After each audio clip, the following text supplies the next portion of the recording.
आज हम आपके सामने लाने जा रहे हैं 14 अगस्त की रात का वो सच जिसे हर भारतीय जानना चाहेगा। वो रात जिसने हिंदुस्तान का इतिहास, भूगोल, भविष्य और सोच को बदल दिया। वो रात थी आज़ादी की रात। दिल्ली में 14 अगस्त की शाम से ही जोरदार बारिश हो रही थी। रात 9 बजते बजते रायसीना हिल्स पर करीब 5 लाख लोगों का हुजूम जमा हुआ था।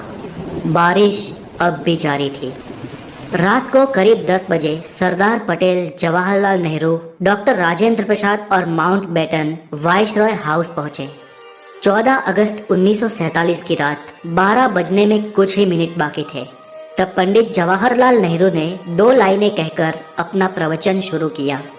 Eight the stroke of the midnight hours when the world sleeps, India will be awake to life and freedom. चंद ही मिनटों में 12 बजे और 15 अगस्त का ये दिन भारत के लिए खुशियां लेकर आया। 190 सालों बाद ब्रिटिश हुकूमत से देश स्वतंत्र हुआ था, लेकिन इन खुशियों के साथ उतना ही गम था, क्योंकि भारत ने अपना 3,46,737 स्क्वायर किलोमीटर का पूरा विस्तार और करीब 8 करोड़ 15 लाख लोग एक ही रात में गंवा दिए थे। देश 2 टुकड़ों में विभाजित हुआ था, हिंदुस्तान और पाकिस्तान। हिंदुस्तान यूं ही आज़ाद नहीं हुआ। 15 अगस्त के बहुत पहले ही ब्रिटिश हुकूमत का अंत शुरू हो गया था।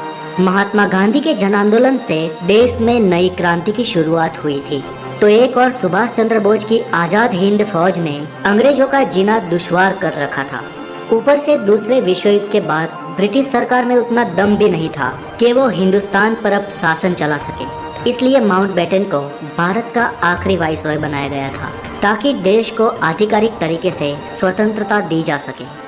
अंग्रेजों ने भारत को शुरुआत में 3 जून 1948 के दिन स्वतंत्र घोषित करने का निर्णय लिया था, लेकिन मोहम्मद अली जिन्ना ने पाकिस्तान नामक अलग मुल्क बनाने की ठान ली थी, जिसके चलते देश में कई जगह पर सांप्रदायिक हिंसा शुरू हो गई।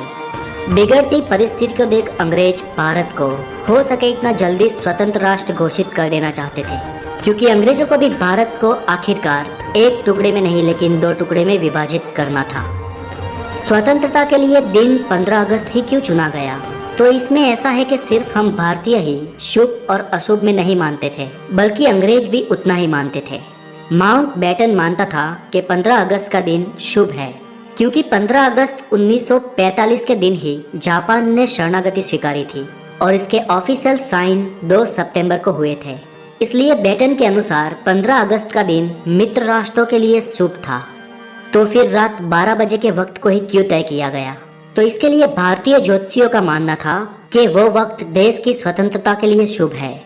तय किया गया था कि पंडित नेहरू को अपनी स्पीच रात 12 बजे से पहले ही समाप्त कर देनी है और रात 12 बजे शंखनाद के साथ भारतीय लोकतंत्र की शुरुआत होगी। ठीक वैसा ही हुआ।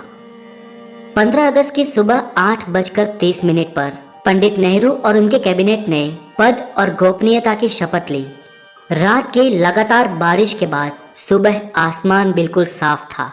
लोग बेसब्री से इंतजार कर रहे थे आजाद भारत के तिरंगे को लहराते हुए अपनी आंखों से देखने का।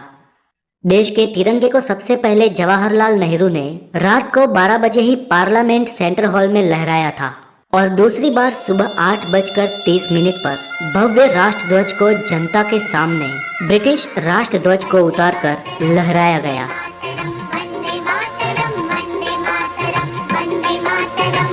देशवासियों की आंखों में खुशी के आंसू थे।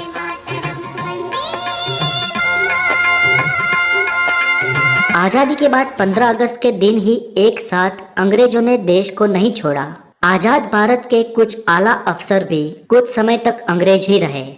1500 ब्रिटिश सैनिकों की पहली टीम 17 अगस्त 1947 के दिन अपने देश रवाना हुई, तो आखिरी टीम 27 अगस्त 1948 के दिन निकली। दोस्तों, ताज्जुब की बात यह कि लुटेरे अंग्रेज हमारे देश के अतिथि बन के आए हो, उस तरह से उन्हें विदा किया गया।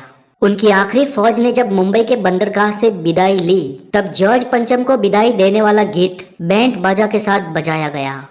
आजादी से 190 साल पहले भी अमीर चंद और मीर जाफर ने रॉबर्ट क्लाइन का ऐसे ही सम्मान के साथ स्वागत किया था। और फिर क्या हुआ? प्लासी का युद्ध और 190 साल की परतंत्रता। फिर भी हम भारतीय नहीं सुधरे। अतिथि देवो भव के सूत्र को हमने आज भी नहीं छोड़ा। फिर वो अतिथि वाकई देवतुल्य हो या हमें लूटने आया हो। दोस्तों आज के लिए इतना ही, और देश की इस स्वतंत्रता की कहानी को ज्यादा से ज्यादा शेयर करने की आपकी जिम्मेदारी है।